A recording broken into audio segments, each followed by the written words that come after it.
Everyone that I've worked with, from college athletes to young professionals to entrepreneurs making $500,000 a month, all face the exact same invisible problem. They are all hung up on the same 3 or 4 words that prevent them from building the identity that will allow them to be capable of achieving their goals.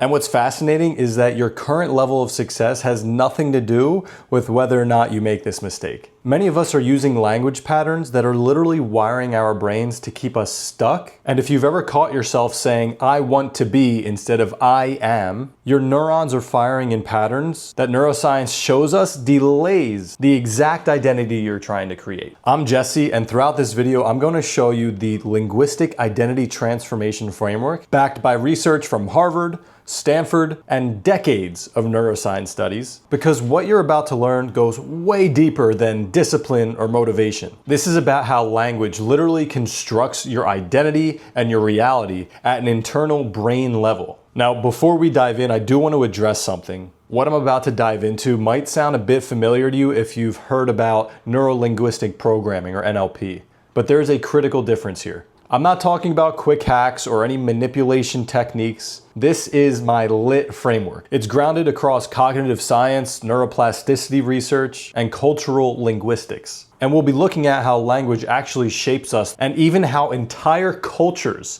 think differently based on the structure of their language. So this isn't about tricking your brain. It's about understanding how identity transformation actually works on a neurological level. And here's some of exactly what you're going to discover through this video. First, understanding the etymology of our existence in itself. Second, I'll dive into my identity loop, which is a 4-stage cycle that's going to give you some insights into exactly how you can rewire your identity as a high performer. Third is the neuroscience behind why this works, and diving into parts of the brain and body itself and how mirror neurons respond to identity-based language. Fourth, I'll reveal some real research showing how languages shape entire societies and cultures, from bilingual personality shifts to how other cultures save 30% more money just by how they talk about the future. And through all of this, we'll be able to identify the exact language patterns that separate high performers from everyone else. So this is the complete science about how words become identity. So if you're ready to deeply understand how language doesn't just reflect reality, but constructs it, let's dive in. What's critical to understand is just how much language creates identity. And it's not just a communication tool that we use on a daily basis. It's actually the lens through which we interpret our realities.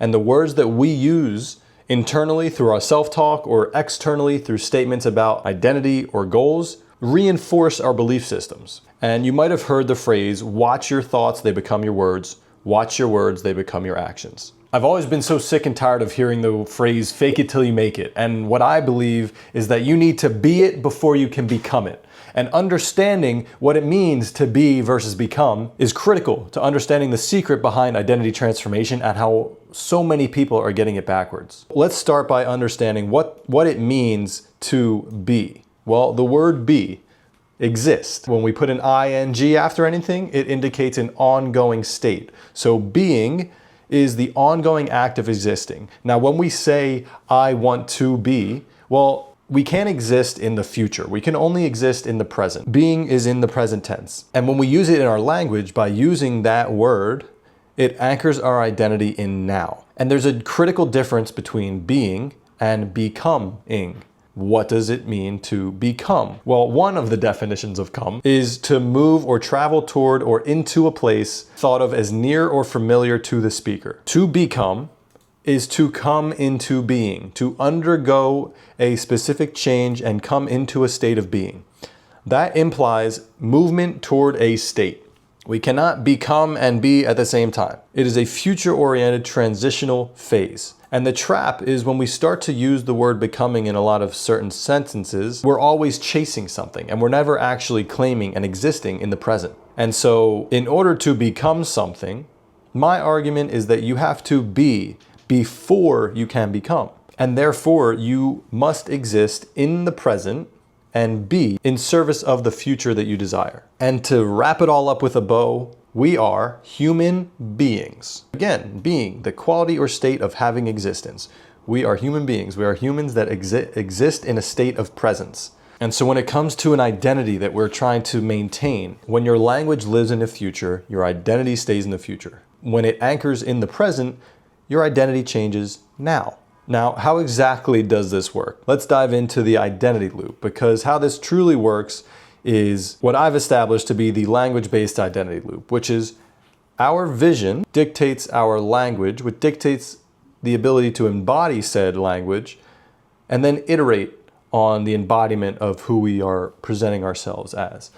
Now, there are different types of vision. There's either mental vision or physical vision. Mental vision would simply be the ability to think about or plan the future through imagination or wisdom. Physical vision would be the actual brain's interpretation and understanding of visual information. So first, we need to understand, what are our visions as humans? Are you talking about a future goal that you're trying to obtain, or a certain lifestyle that you want to live, a certain car you want in the driveway? Really understanding that vision is critical to being able to craft your language intentionally around that vision. Similarly, something as simple as being able to look up at the sky and say, the sky is blue. That's an example where we can clearly visually interpret information and put it into clear, correct words. We wouldn't say the sky is becoming blue, because it just is. It exists in the moment, it's blue. Through that language, we are speaking our vision into clarity. So as we think about identity, once you can speak that into clarity in a proper way, we then have the ability to embody it and be that identity now. The thing with that is, as soon as we're able to embody something, it gives us the chance to actually refine it and continue becoming in real time. If language says, I want to be, it creates distance. It says that you're not there. If language says, I am becoming, well, that's a good start. That's now creating movement. But if language says, I am, that creates a present identity. One of the examples that basically applies to most people is the gym, or even a step before the gym is just being active and physically fit and healthy. Now, what do we hear most people say? Oh, I want to be more healthy. I want to go to the gym more. I should exercise more. Now, these are all phrases that push that action into the future and make us think in some way that we don't have the choice today to be a more fit, healthy person. So instead of, I want to be more healthy or fit, I should exercise more, you can want to be something, but that says that it's something in the future, and you can't be something in the future. So if you wanted to really be that person, or better yet, if you really needed to be that person, you would be that person now. And you wouldn't have to say, I want something that I don't have. That leaves it a future desire. It's a want and not an action tied to a present identity. So what you want to say is, I am someone that moves my body every day because I am becoming a healthy, fit person. And a little bonus layer there that you can throw in is to actually stack that with an existing habit. And that could be a good or bad habit. Maybe you scroll on your phone a lot. So maybe it's, I am someone that moves my body every day for 30 minutes after lunch, before I scroll on my phone, because I am a healthy, fit person. Now, for many of us, we might be in a state where it's fair to say that our health isn't too far gone, and so we are a healthy, fit person, and we want to maintain that. For others that are clearly far from it, I'd never encourage anyone to fake it till you make it or become delusional to an extreme. And indicating that process of becoming in the present tense is much more powerful than stating that you want to be something in the future that's distant, that you're not achieving on an ongoing basis. So at least you can start with that. However, the more you can reinforce that I am statement, the more your neurons will wire according to that belief. And I'll dive into that in a moment, because at the end of the day, your brain is listening to you. Every time you say, I'm not there yet, or I want to become, you're training your mind to delay that change. But when you shift to I am, you accelerate neuroplasticity by acting in alignment with the identity that you are building. Identity is not something that's just found and stumbled upon one day. It's formed, starting with the language that you use to describe yourself. And so there's a lot of talk that's thrown out there around, think about someone else who is where you want to be, or think about the version of yourself that is this, this, or this. What would that person do? That almost implies that you wouldn't otherwise be capable of acting like that person based on who you already are. When I hear that, I like to encourage, rather, acknowledge that you are in the process of becoming an ideal version of yourself, and that you are already in that process. Because some people say, oh, well, the future version of me would do this, this, or this, and therefore let me try to force my discipline and do that now. But you're still implying that you're not there yet. And so instead, it's even more valuable to state and acknowledge, I am in the process of becoming a 7-figure entrepreneur. Now you've acknowledged that you are already in that process, rather than this is a future version of myself that I haven't quite realized or seen yet or seen any proof of, but let me just try to be that person today. So you are in the process of becoming this person. Because I'm in that process, I am someone who wakes up, every single day, goes to the gym or goes and does my work. Reinforce whatever it is that you desire, because I am in the process of becoming a 7-figure entrepreneur. So now that we have that set, why don't we focus a little bit more on the neuroscience of identity shifts and how language actually rewires the brain on a neurological level.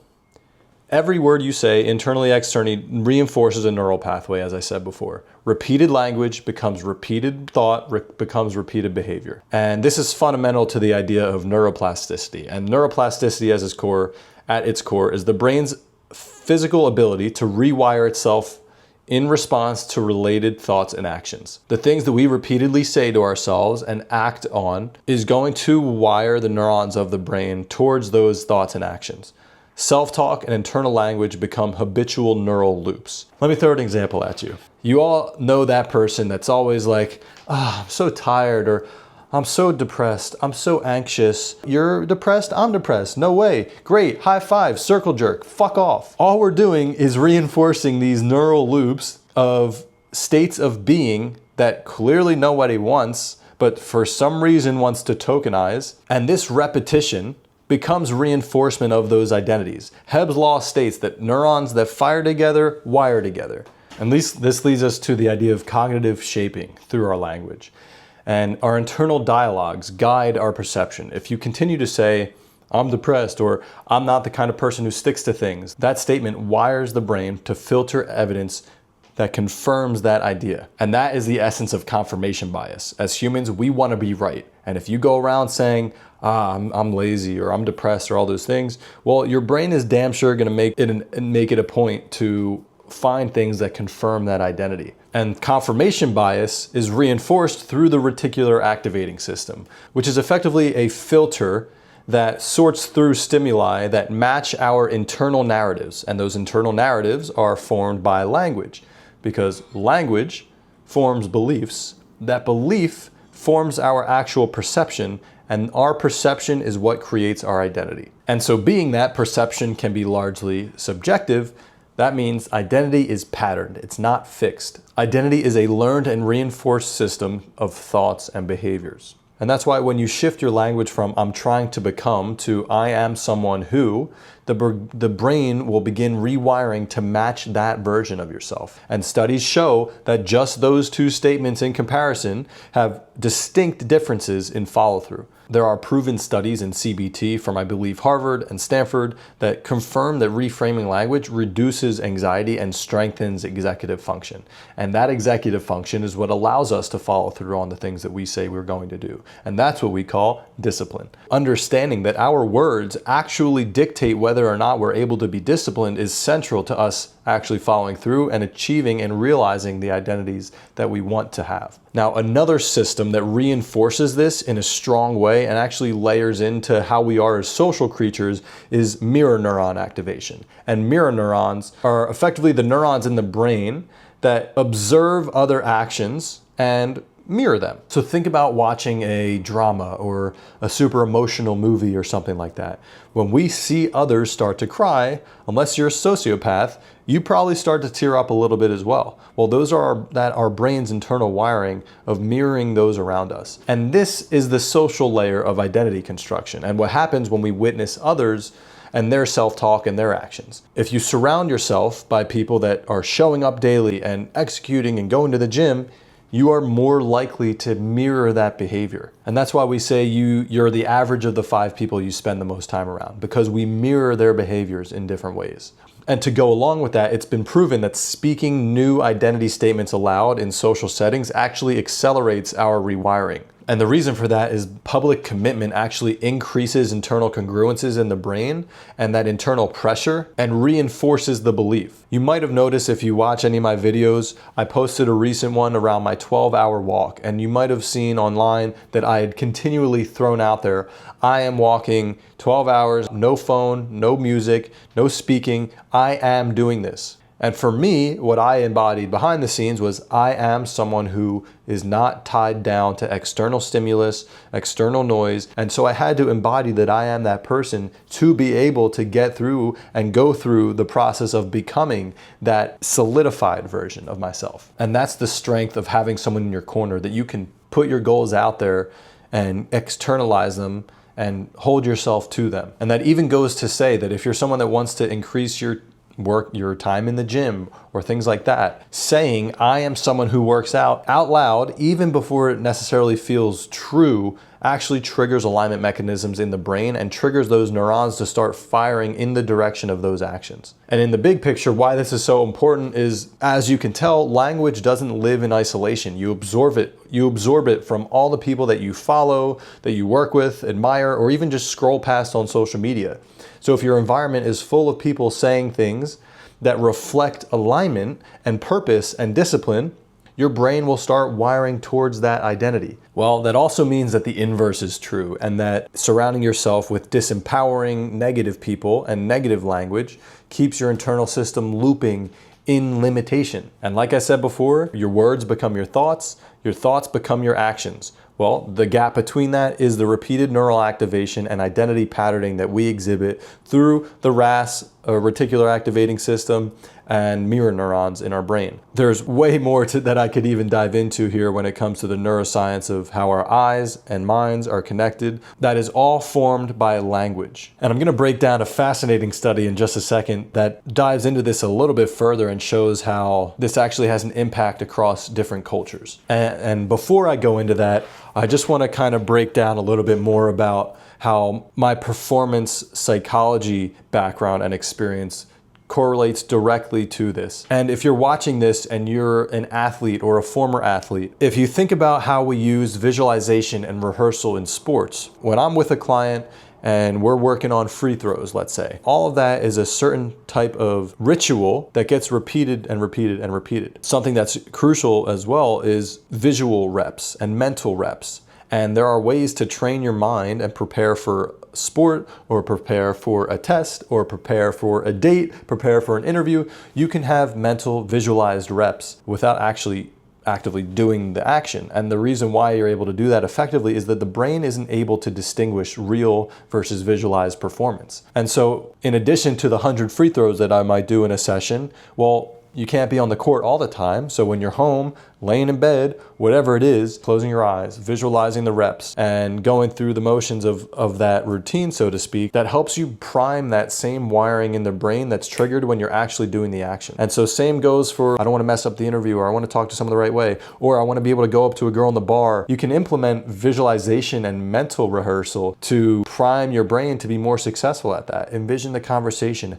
How are your shoulders positioned? Are you hunched over, or are they back, chest up, chin up? By doing that, you're actually creating wiring in the brain that aligns with the desired outcome, and that leaves you more susceptible to the ability to go and do it successfully. If you're at all curious to understand on a deeper level how this can apply directly to you, make sure to click the link in the description where you can check out more about what I do and book a call directly with me. I'd love to figure out how we can align some of these processes directly to your life, so don't hesitate to reach out. And if you've gotten value up until this point, make sure to hit that subscribe button, like the video. It really means a lot. I want to make sure that I can get this value in front of as many people as possible. So thank you if you've gotten this far. Now let's dive into the actual linguistic identity and how that shapes social structures and communities around the world. Language doesn't just reflect our reality, it actually constructs it. For example, one thing I'll dive into here is in cultures where language is gendered, people unconsciously reinforce gender roles, versus in cultures where language is more neutral, people tend to treat that identity as more fluid, and therefore equality naturally follows. Nothing about what I'm about to say has anything to do with what people should say. It's about understanding how language structure shapes our cognitive and cultural defaults.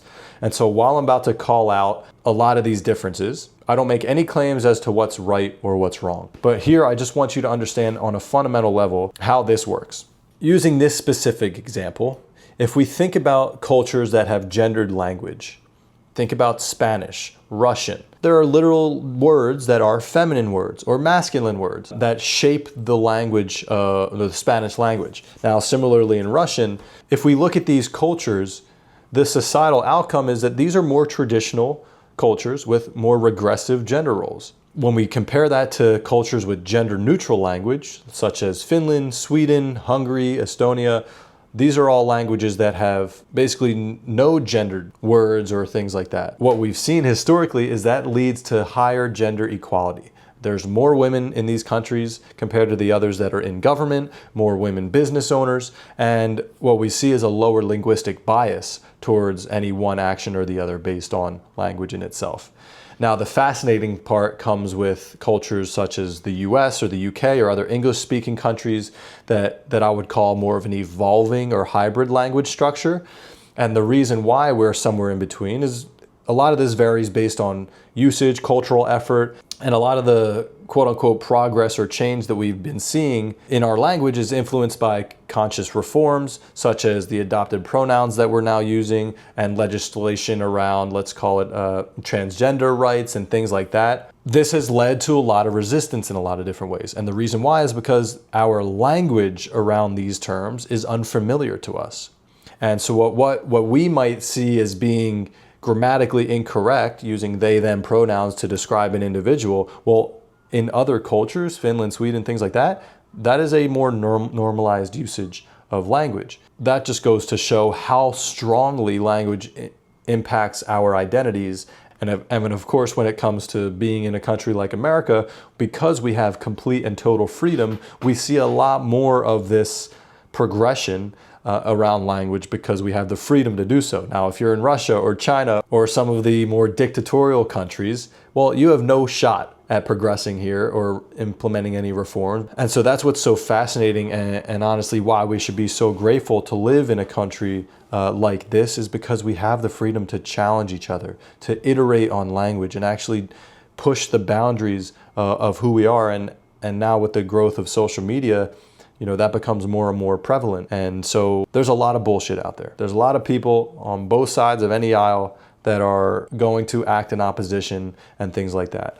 My only encouragement is to really look external to you and your current viewpoints and understand that our language defines us. And so asking yourself if you've been limited by the language that you've chosen to use up to now, I think is really valuable and a good self-reflection of understanding what it is you have lacked perception of and therefore lack belief and action on, and vice versa, some things that you are inundated by and therefore act too strongly from. We shape our language and our language comes back to shape us. And societies don't just reflect their language, they actually evolve through it. And that's what we've been seeing in this country. There's also a really interesting study in Israel where they changed standardized tests to be gender neutral. So for example, maybe a question that said policeman would say police officer. And we hear a lot of this when we talk about politically correct language or things like that, but fuck the politics. Think about the actual implementation of it on a raw language basis. Changing the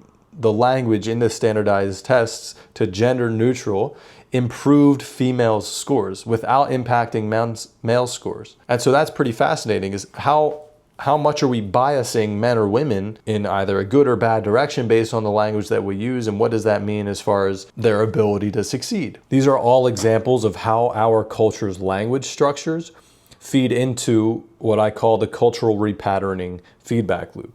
And that is that our cognitive defaults are largely derived from the language structure that we use in our cultures. And those cognitive defaults go on to form our actual identities. And as a collective, those formed identities now dictate our cultural norms.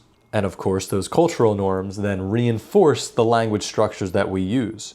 Now let's move on past the gender stuff and actually understand how different languages actually affect us fundamentally in a few other areas. So the first example, and this is perfect for any of those that also live in Miami, like I had said before, is bilingual personality shifts and switching languages from English to Spanish. Now in Miami, there's a lot of native bilingual speakers, people that are born speaking English and Spanish and speak them both perfectly, fluently. Well, there's been reports and actual studies that show that people have different traits based on the language that they use, and that their actual identity shifts based on what they're speaking in. There are Spanish and English bilinguals that have actually reported that they feel more assertive or emotionally responsive when they're speaking Spanish versus when they switch into English, they're a lot more reserved, a lot more analytical. So language isn't something that is just translated and all is equal. Language actually transforms how we show up.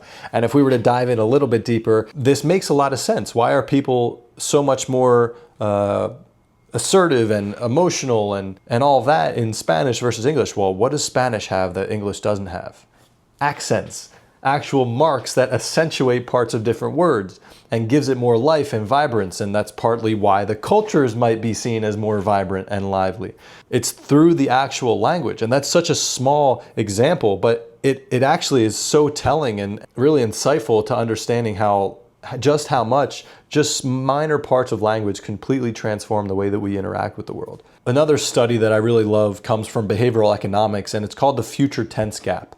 And what the research shows is that languages that grammatically separate present and future are associated with worse long-term planning than languages that treat present and future as the same. For example, in English, we'll say, I will go to the gym. If you were to say that sentence in Mandarin or German or things like that, there is no will. Everything happens in the present tense. There's no future tense. It's I go to gym. And, sometimes we even hear that in translations. And people that speak Mandarin, we hear them and they take out the future tense. I go to store, I go to work. Joke's on you because they are actually the ones that follow through more. And maybe this is just one small microcosm of why China is where they're at. Maybe it's formed by their language and their follow through and of course how they prioritize education and all these things. But if we just look at the language, they don't have a future tense. They live in the present and they act and they're getting shit done and they're building economies. What this indicates is that language structure actually influences our decision making and our future-oriented identities. So does it come as any surprise that America is an obese, unfit nation, and then you look at places like China and they're controlling the global economy at this point? Now this next one is probably one of my favorites, and I know I've said all of these are my favorites, they're all great, but this one is fascinating for me. And this is around color language and perception, and how language can actually dictate how we perceive color and visual stimulus. And some Stanford research shows that languages that have more distinct words for color actually allow speakers to literally see color differences faster than those whose languages lump colors all together. So for example, in English, what would we call this? Well, aside from a foam roller, this is blue. This color is blue. Well, in Russian, there are multiple different words, specifically mainly 2 different words for different shades of blue. And what this showed is that a Russian speaker placed next to an English speaker, and both shown these 2 slightly different shades of blue, the Russian speaker will have a faster recognition and categorization of those 2 colors compared to the English speaker. And the insight from this is that language actually influences sensory level cognition and how our retinas take those wavelengths of light, convert them through our optic nerves to our visual cortex, and through our occipital lobes actually categorize those colors. And so now I want to walk you through a few ways where you can actually apply some of these learnings or understandings to rewire your identity. And so the first way you can do this is through a language audit. The words that you speak become the identity that you reinforce. So if you're someone that uses self-limiting phrases such as, I always procrastinate, or I am a procrastinator, which is a million times worse because you're now embodying that as like, that is who you are, not something that you do. But if you use these phrases, I always procrastinate, I'm bad with routine, you need to find ways to use more empowered reframes. So instead of I always procrastinate, reword it to something that you're taking action on. I'm learning to take action fast. Instead of I'm bad with routine, I'm becoming If you want to be in the process, or even better yet, I am someone who thrives with structure. So if you'd like to do this now, pause this video and as an exercise, write 3 phrases that you say to yourself often. And then rewrite each of these as if the version of you that you're becoming already exists now. And again, you are becoming, you are in this process already just by watching this video. Now, similarly, through the I am upgrade, you can rewire your brain faster just by claiming identity rather than claiming desired outcomes. So you might say, I want to be more focused. I want to be more healthy. I want to do all these things. I want to wake up earlier. Well, instead of wanting to be more focused, be someone who protects your focus. So I want to be more focused turns into I am someone who protects my focus. And by the action of protecting that focus, you will become more focused. I want to wake up earlier, or I want to start waking up earlier. Well, be someone who rises early with purpose. And by wiring those neurons in your brain to start to believe that you are someone that rises early with purpose, you will inherently find more purpose and wake up earlier. Write out 3 to 5 examples from the left, rewrite them similar to how I have them on the right, and you'll start seeing yourself as the person that you're currently building already. Now, this next part is very difficult for most, but it's the brutal reality of how we exist in this world, which is through our exposures and through our social language inputs and who is programming our minds. And so I need you to take a moment to truly think about this graph right here. What are your frequent exposures? What are your rare exposures? Of these exposures and inputs, which are empowering, which are disempowering. What we want is to be in this first quadrant as much as possible. Frequent exposure to the empowering inputs in our lives. They might be coaches or aligned peers, hopefully your close friends. If you have a lot of these quadrant 4 inputs in your life, eradicate them like the plague. They will hold you back. And as hard as it might be, it could be family members. It could be some of your closest high school, college friends. You got to get rid of them. Unfollow all the accounts that don't serve you. So take some time, recreate this chart above according to the current exposures in your life. Who are the 3 people you hear most from, whether it's in person or online? What language do they use about identity, growth, change, doing the hard things in life? Is their language empowering or is it limiting? Are they always feeling sorry for themselves and complaining? Do you mirror them unconsciously? Once you complete it, then I want you to think about not only your current exposures, but repeat this exercise focusing on what the exposures would be for the ideal version of yourself that you are in the process of becoming, and that would reinforce your desired identity. And finally, thinking about the language that shapes us within our cultures and our identities. Based on the bilingual personality shifts, if you're someone that speaks in multiple languages, understand how each of these languages might shift parts of your identity. Do you show up differently when you're speaking in different contexts, tones, languages? What version of yourself comes out when you're more casual versus more formal? Are there traits that you suppress based on your communication style? When it comes to the future tense and planning behavior, if you're someone that wants to save more money or someone that is a mindful spender, the way you speak about time affects your ability to act on things. So do you often talk about your goals as something that you'll do one day? Oh, I want to save up for something. Or is it, I am saving for something? How would your mindset change if you replaced I will with I am? Are you delaying identity by separating who you are from who you want to be? Taking note from the color perception study, language expands or limits what we're able to perceive. Are there areas of your life where you lack clarity simply because you lack vocabulary?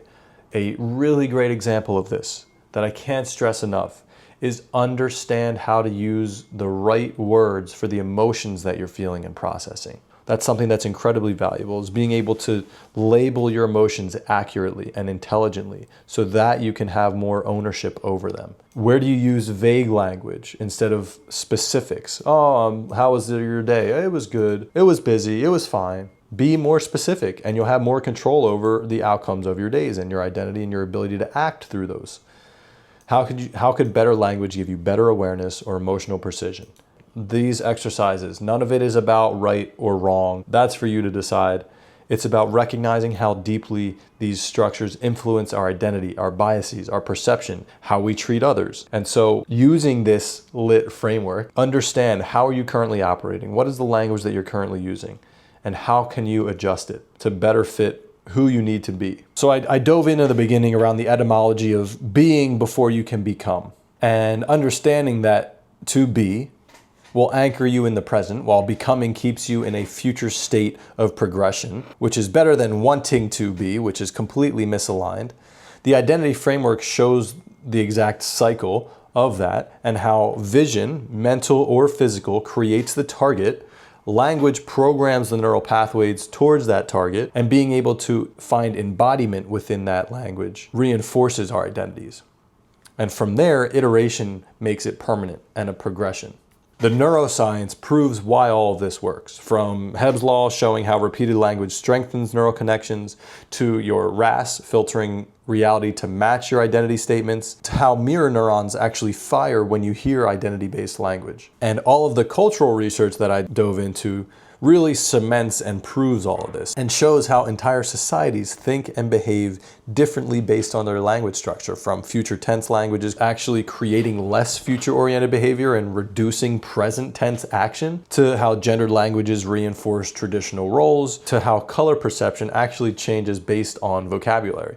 And again, none of this is theory, it's all solidified, proven cognitive research, linguistic research, and this is how your brain constructs your identity through its language. So here's your lit challenge. For the next 7 days, I want you to catch yourself using future-based identity language. Every time you say, I want to be, or I'm trying to become, or I hope to be, stop and reframe it. Replace it with present tense identity language. I am someone who. Your RAS will start filtering for evidence of this identity within 48 hours of doing so. So let confirmation bias at least work in your favor. But here's what I really want. I want you to document this, and I want you to drop a comment below and tell me one identity statement that you're committing to using starting today. Not what you want to become or who you want to be, but who you are choosing to be right now. And if this framework resonates with you at all, please subscribe and like the video. And if you're ready to stop delaying your transformation with future tense language, then I really want you to see what I'm building next. I'm creating a complete system for high performers who understand that identity change happens through language change first. Make sure to subscribe for more deep dives into the cognitive science of performance, and not just surface level motivation, but research-backed frameworks for mental transformation. Because language does not just reflect your reality, it constructs it. So stop faking it until you make it, and start being it to become it. And I hope you share this with someone who can get value from it. Talk to you later. Peace.